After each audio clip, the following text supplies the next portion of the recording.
Welcome to the Cash Flow Guys podcast. That's right, boys and girls. You know where you are, and you should know who this is. This is Tyler Sheff, and I am the host of the Cash Flow Guys podcast, and I've got with me our new co-host, Mike Marino. Mike, say hello to all the good people back at home. Hey, world. Yeah, I guess we got two co-hosts now. We're real Cash Flow Guys now. It's like Co-Chief, right? Did you see that? What was that? The Office. It's like, was it Co-Chief, or was that? Oh no, that was. I'm trying to think. Was that Seinfeld? It's like, which one were you in The Office? Right? I feel kind of like Dwight. I think all of them are offensive. You can be. Well, actually, but I don't know. I'm a mix between Dwight and Michael. I could see you more as the what's the smart one that had the hot chick? Oh gosh, it's been a while. What the hell's his name? I can't believe I remember that. Anyway, let's get on with the podcast. I can't remember a damn thing. Oh, God. Hope you guys are having a great week. This week, we're going to talk about diagnosing problems to solve, which, Mike, as you well know, that's fitting because that's what we're going through right now. We do that with every asset we bring online or we even consider to bring online is we need to figure out why is it for sale? Because a lot of times, as we've discovered, we've had those conversations, Mike, where we ask the seller, ask the broker. They don't necessarily share that information with us. And the flip side of that, the other side of that is that they don't often know really what the best and highest and best use is of the asset they own, which is part of the reason why they're selling it. Any thoughts on that? Traditionally, like the past 5-10 years ago, everyone thought if you buy multifamily property, you're either going to long or now you could short-term rent it, right? So there's pretty much two options that you could think of. Right. But now everything's changed, right? Interest rates are higher. Purchase price is higher. A lot of people are kind of frustrated that the deals, it doesn't always cash flow in the traditional way that you would think to use a property. So that's why now more than ever, you have to think of what other ways could this thing make me money? I'm going to throw a little paradigm shift out there to those listening. We hear this a lot on the Facebook groups and the investment groups and talk about compressed cap rates. That means basically reduced return. And let me be clear. Let me set your mind straight. Compressed cap rates are a decision. In other words, you make a decision, logical or otherwise, to buy an asset. At what level are you going to renovate the asset? How are you going to value add it? What exactly are you going to do? How much you're going to spend? And most importantly, what is your exit strategy? And what does that look like? How much are you going to sell it for? So I believe that a compressed cap rate is a signal to tell you that investors that are buying off the shelf, paying retail or close to retail on these deals, when they're putting some value add into it, they're deciding to accept less than standard returns. That's my idea of a compressed cap rate. And Mike, I know what we've discovered is that, and we've looked at a lot of assets. Would you agree? Yeah, it's been a fun journey. Yeah. And a lot of that comes down to, we certainly do not have all the answers. No. So we're not here to tell you that we've got some super secret sauce that nobody else has ever thought about. However, what we've figured out is that there's a lot of people that are simply taking things at face value. Oh, it's for sale for $3 million. I should buy it for that, and not even have a discussion on price, not even have a discussion on terms.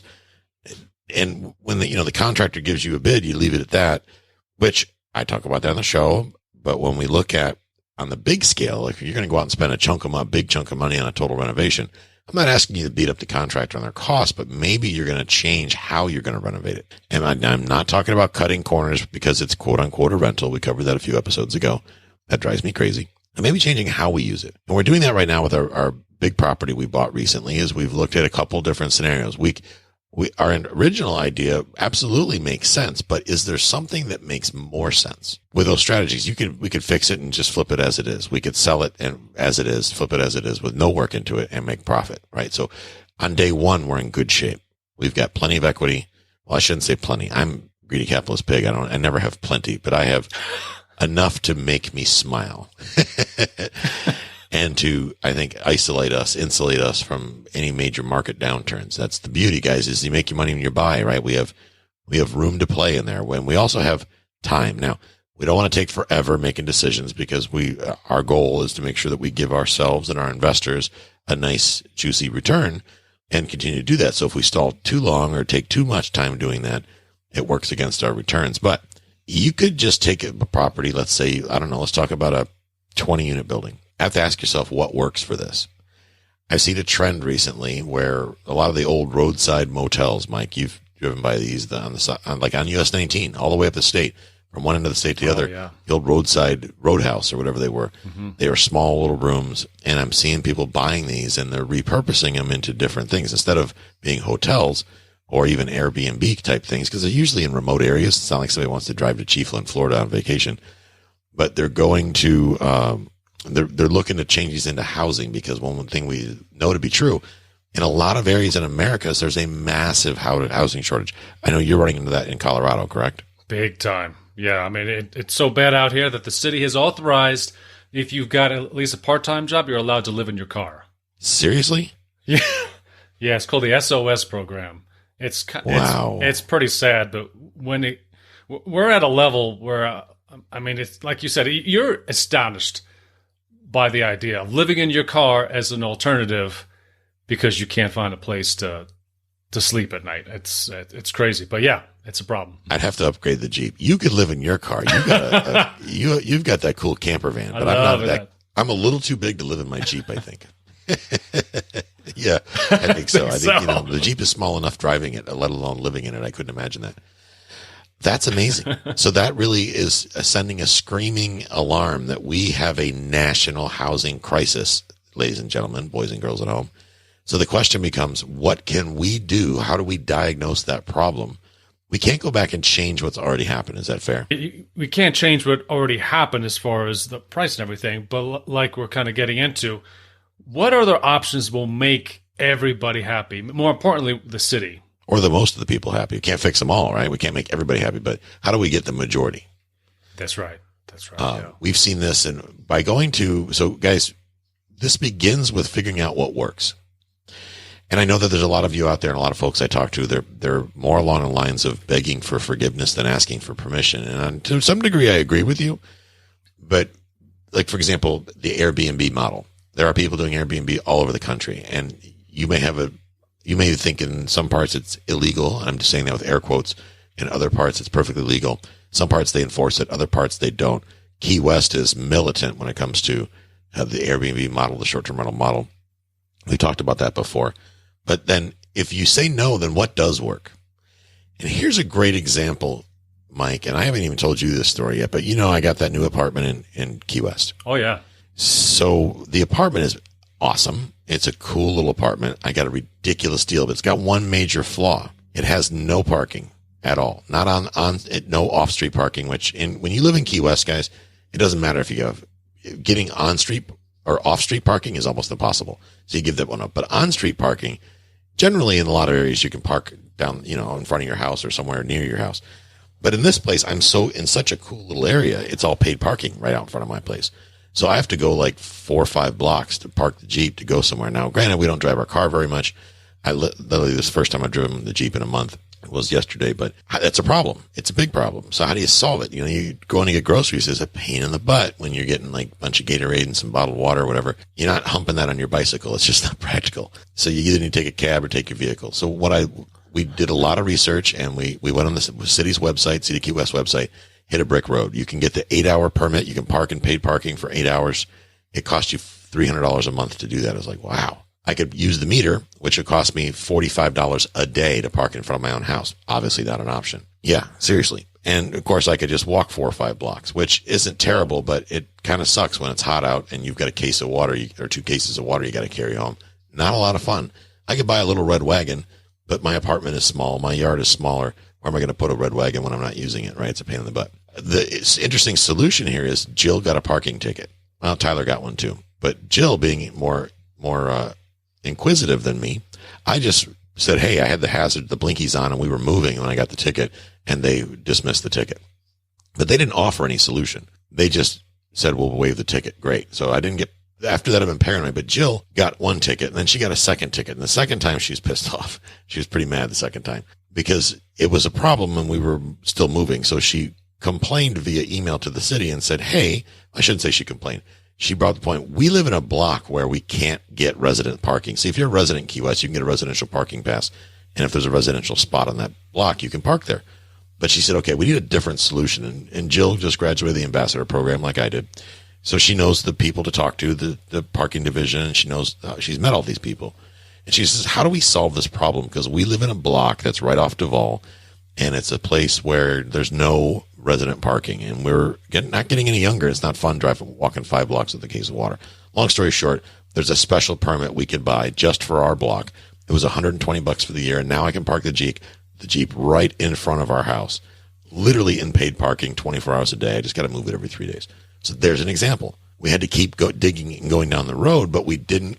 Jill, in this case, not me, didn't give up. I gave up and thought, screw it, I just got to walk 5 blocks. But there you go. You pick up the phone, you just get on the phone with the experts, and instead of complaining, she wasn't complaining, she was being inquisitive. Hey, Gene, or whoever his name is, how do we solve this? Can we get a residential spot put in our block?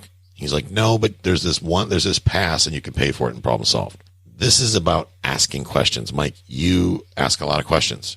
You're out there in Colorado doing your thing. Well, it's true, because that's how you've learned about your market. It wasn't by sitting home and coming to conclusions without any basis. In fact, you went out and asked questions, yes? That's right. I mean, everyone gets so complacent they think they can go online and get all the answers. But now that everything is changing, and more importantly, like you mentioned, with Airbnb, short-term rentals, the city council is militant in some areas like Key West. You got to be really careful about what your exit options are. So, Go talk to them. You know, we had this on a previous episode. Like, you got me addicted to listening to city council meetings. Yeah. When everyone else is asleep, I watch it on YouTube, right? Because I don't have time to go down to the city all the time. But if you watch it on YouTube, you get these hints of what the city wants. And just like Jill did, where she kind of poked and prodded to see what the solution was. Right. And when you buy multifamily property, even a single-family property, in order to determine what you can do, ask those questions. Or at least listen to them, get the clues, and then go down to City Hall and say, hey, this is what I'd like to do. Can I do it?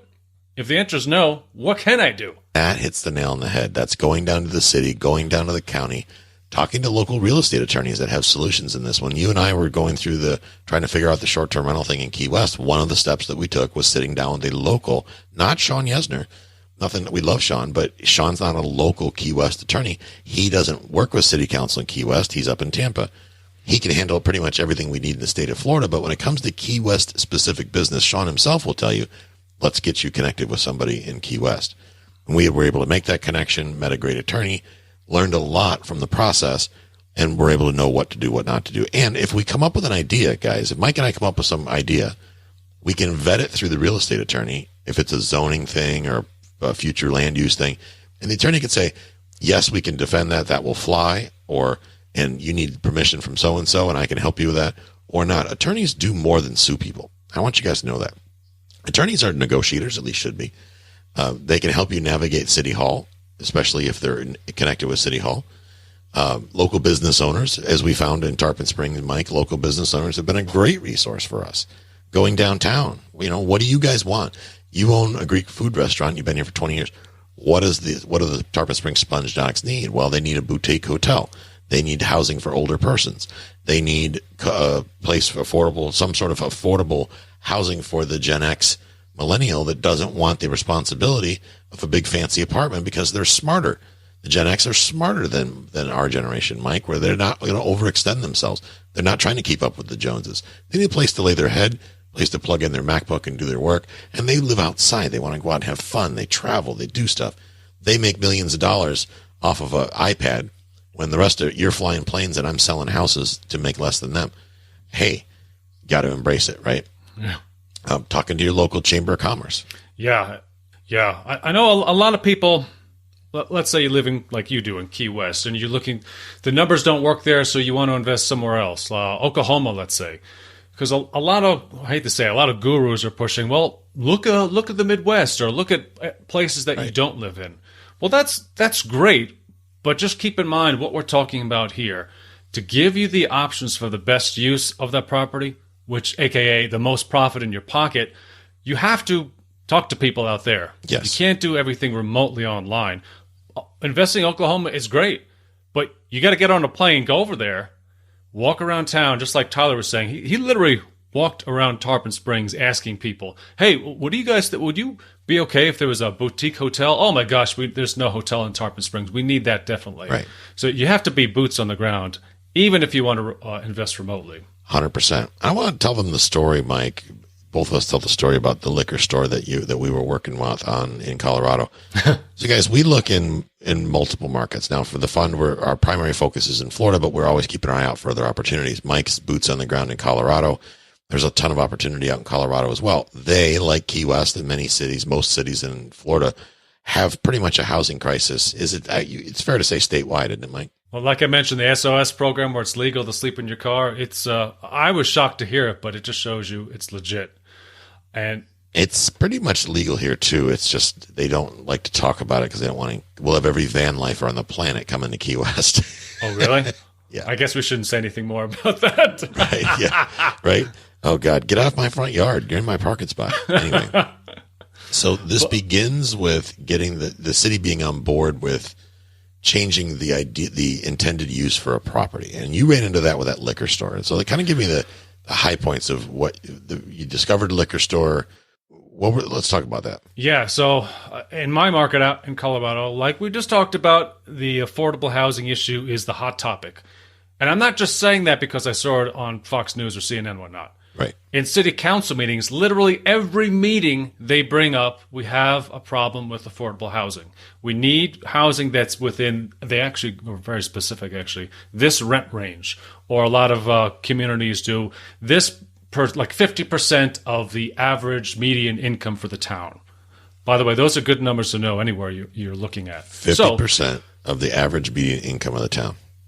Okay, that's good. Yeah. Yeah. So, and anyway, what I was starting to see is a lot of municipalities out here in Colorado with this issue, they're looking to expand mixed use. Now, okay, mixed use is, remember back in the day, the downstairs was a bakery, then you had the loft. Somebody was living literally upstairs above the bakery, and they were a tenant. Right. So that building is a mixed use, mixed commercial residential. So is that what you ran into here at the liquor store?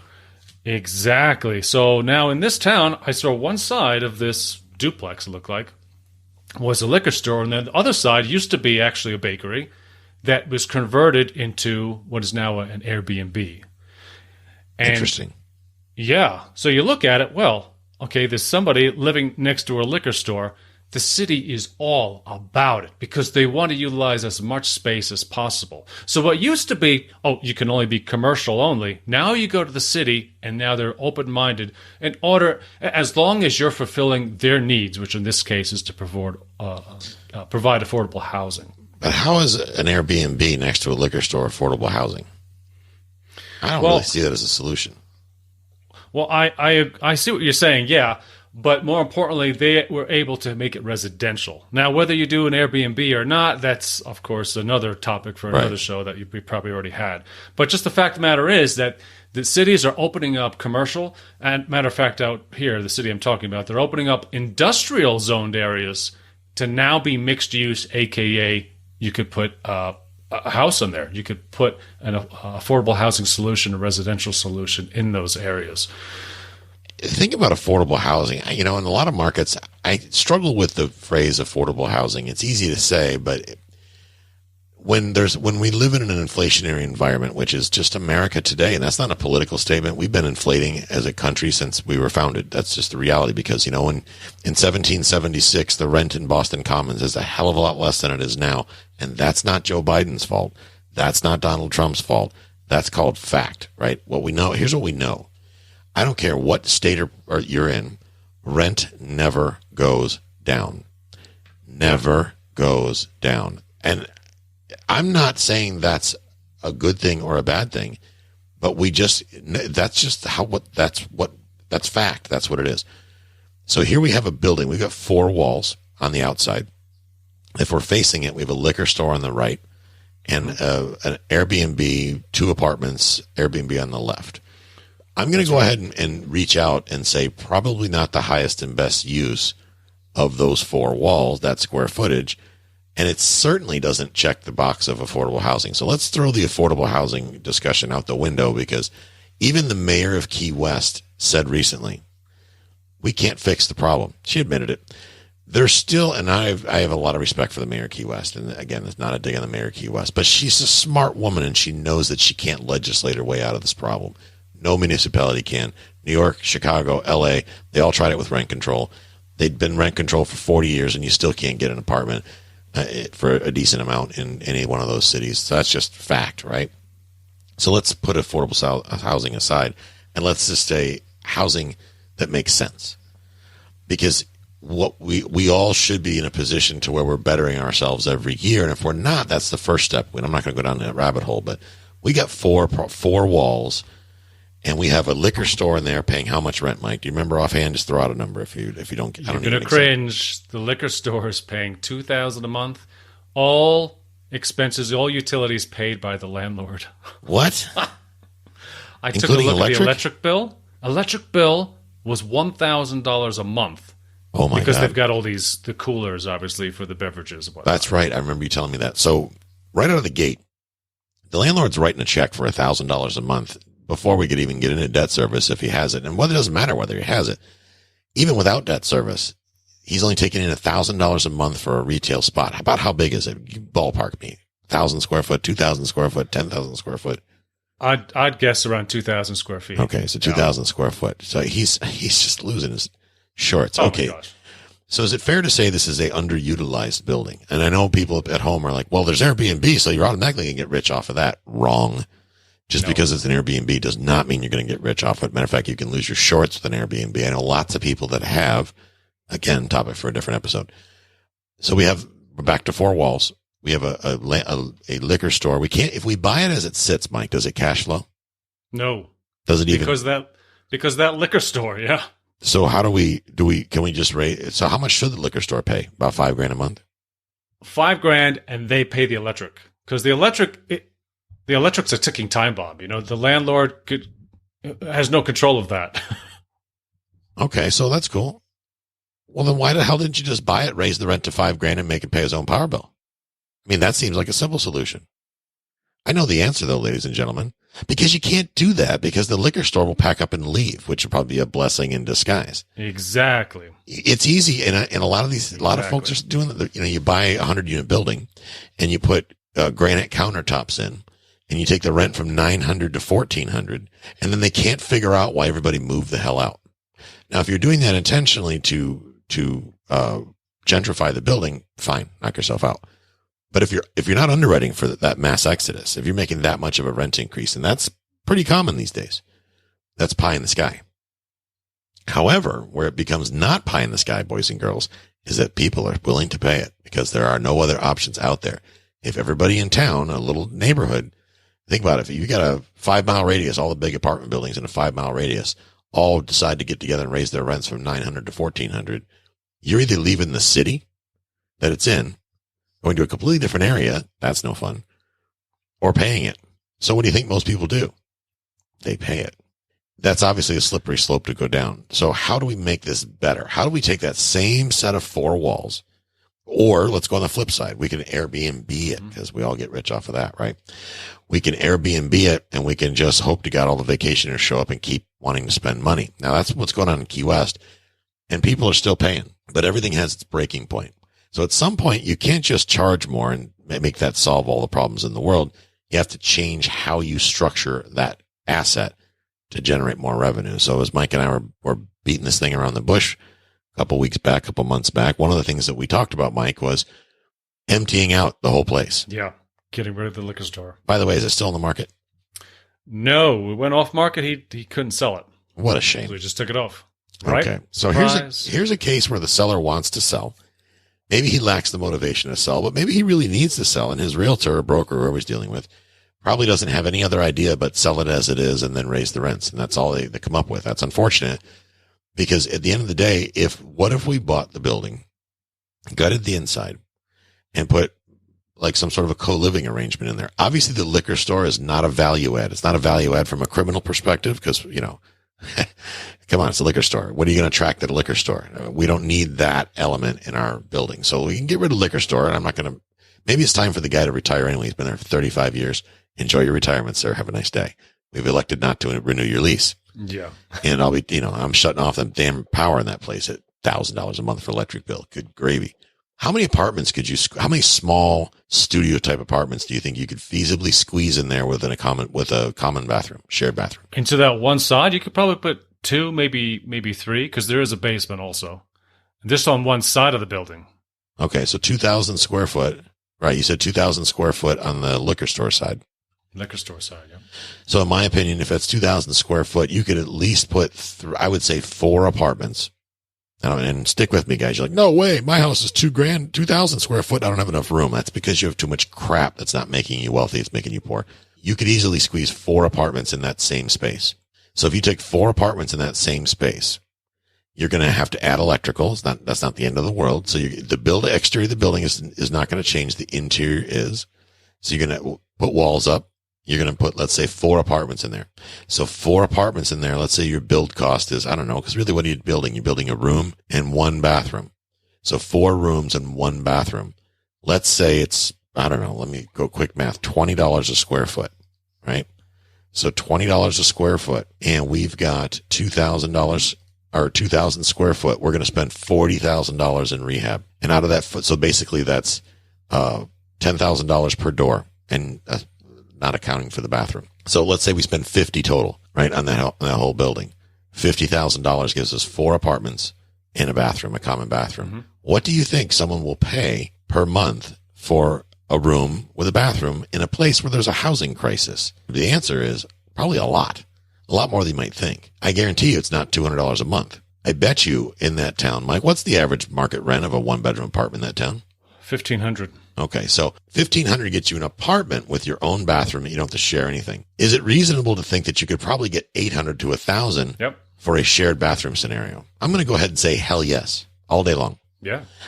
Easy peasy. And maybe then you test the Airbnb type short-term rental business model in one of those 4 units to provide someone, maybe if they, maybe that if the market supports it, maybe you do that and gets a little extra revenue. Hell, maybe you do the whole thing that way if it makes sense. But that's just one example, boys and girls, how you can take an existing 4 walls. Now you're like, well, Tyler, it's not zoned for that. It's zoned commercial for a liquor store. Yes, but zoning can be changed. Going back to the beginning of this episode, Mike, we talked about bringing our team on, our attorney that's going to interpret the zoning, figure out how we can make our case to the city or the county or whoever it may be to change the zoning, ask for some sort of a variance to make this a legitimate. And I'm not saying, guys, works in every single market, because it doesn't. Every city government is different. My point is, here's an example. We could take that crappy investment. What do you want? How much do you want for it? It was stupid how much you wanted for it. $900,000. $900,000.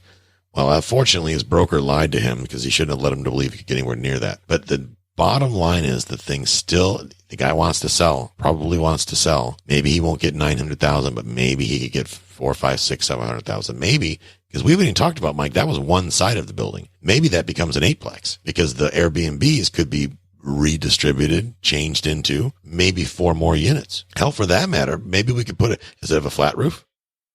Okay. I hate flat roofs, but in this case, guys, you wonder why I hate flat roofs, because they don't last as long. They hold water. In his case, snow in Colorado. But if you have a flat roof, it's a hell of a lot easier to add a second story if you have a flat roof than if you have a pitched roof. Oh yeah. So maybe this thing is ripe for a second story. I don't know, but it's worth talking to the building department. It's worth talking to the zoning department. It's worth getting maybe a GC out there to spitball this thing, because maybe it makes sense to buy this thing. Because then if we've got 8 units on the bottom and we have 8 units on the top, that's 16 doors. What's 16 doors worth at $1,000 a door? The answer is a hell of a lot more than what the seller is asking.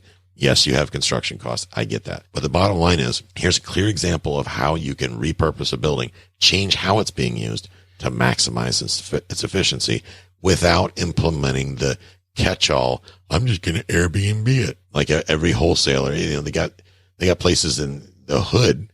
You can get murdered even checking in, and they're like, this will be great for Airbnb. It's like, there's bars in the windows, bro. Yeah, exactly. It's like there's crime scene chalk on the sidewalk. That's not an Airbnb. I don't care how cute you furnish it. You're going to get robbed and beaten even going there. Yeah. Here's a classic example of this, but we still have a problem left. We have one problem with this property that we identified, Mike. Oh, Parking. So let's talk about that. What was the problem? Parking, yeah. So because this was a liquor store, this little building was built in the 40s, right? And in the 40s, most towns were very walkable. Well, this particular town is extremely walkable, and that's what it's known for. Right. And that's great for a liquor store. If you walk across the street, that's fine. But if you're going to have tenants in there and people actually living, they got to park their car. Yep. Because unlike big cities like New York or bus or whatnot, you still need a car to get around, to get to the airport or whatnot. So the problem with that is you can't park on the street. There's 2 parking spots available in the back.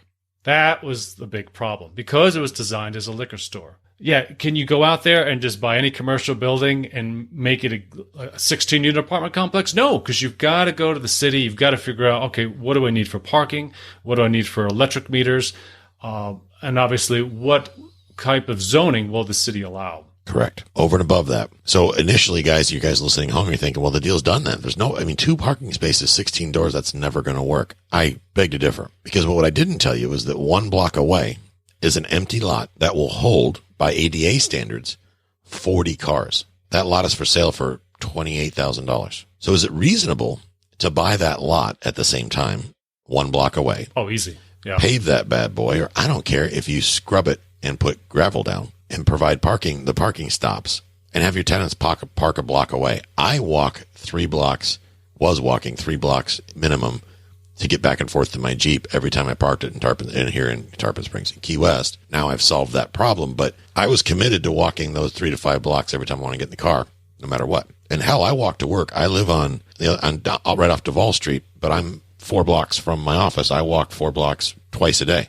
I walk to work in the morning, to the office. I walk home for lunch, come back, and then do it again. So I do that 4 times a day, every day. And sometimes I don't go home for lunch. Sometimes I sit here and create content and all that. But bottom line is, easy problem to solve, right? That's right. And it's about looking around, looking outside, and not like we started this conversation, looking at apartment complex, just thinking I can only do one thing with it. Look around, see what options you have. Right. And so let's talk about up in and I just came from Jersey City, right? Because I was flying. I landed in Newark in Jersey City. Lucky you. Now, I hate to admit, I grew up on Long Island, and I remember my mother said, never go to Jersey City. That's a dangerous place. Don't be walking around there, Michael. So, the taxi's taking us to the hotel. I'm like, okay, what are we going to see? Well, I don't know. If crime. Yeah, that's what I was expecting. Filth. But you know what? The whole area is completely gentrified. These old factories still have like the little smokestacks and everything from the turn of the century. They're converted to these beautiful condos. Really? Beautiful. Yeah, and they repurpose the old pipes to make it kind of like, that industrial living look. That's huge.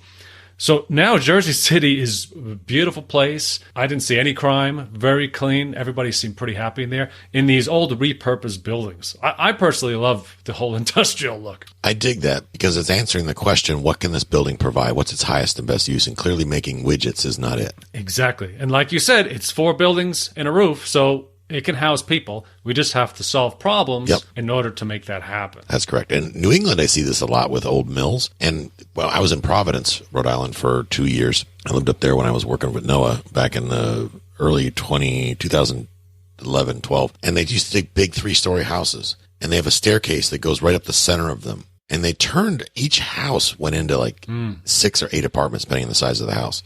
And they were really cool apartments. They weren't like trashy, walk up nasty apartments. No, they were gorgeous. I mean, you walk in there, it's like, wow. I had a friend that lived in one. His place was like on the 4th floor, which was normally the attic, but it was really cool. It was all finished and it was amazing. It had a really cool view. Coffee shop, like, half a block away, ice cream shop, Italian bar. It was in the Italian side of Providence. It was fantastic. I mean, oh my God, it was awesome. So the question becomes, Mike, how can somebody take action from what we talked about today? What does that mean? What do I do? What is my next step? Yes, because I know not everyone can go out and buy an old factory and make it condos. That doesn't work for the average Joe. How do we take the same concept and bring it to what listeners can actually use? Well, for starters, they will sometimes donate you these buildings, or you can lease them for 99 years.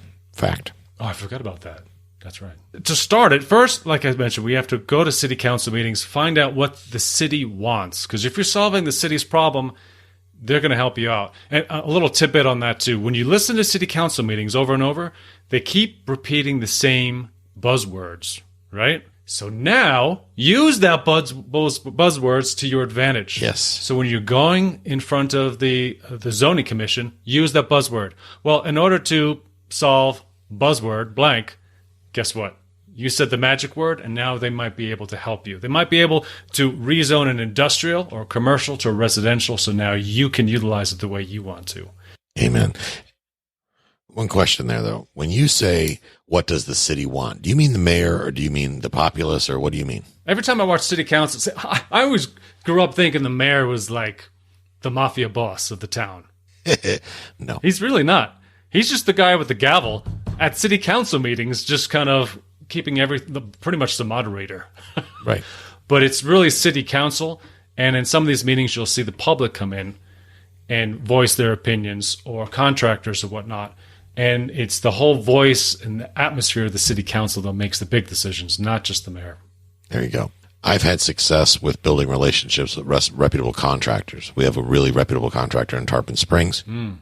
He has on his employee architects that really have a clear understanding of what the town needs, how to build it, how to navigate city council, how to make things happen. Real estate appraisers have been another one. Real estate appraisers, guys, they do more than just come up with price, guys, or value of property. They're required by their duties to know what's happening in a marketplace and be clear on what's happening when there are shifts, when markets are increasing or declining. They have to know that stuff. That's part of the thing, because frankly, they're required to document that in each and every appraisal report they do. The contractors and the architects, like you mentioned, is big, because everything starts out with an idea. You get an idea after listening to city council. Oh, maybe I can convert it to, I don't know, assisted living facility or whatnot. Well, now if you have a contractor that, you have a beer with, you got them on speed dial, call them up. Do you have any experience building this? Do you have any experience dealing with zoning department to adapt it to that? Do you have any architect friends that can help me design it?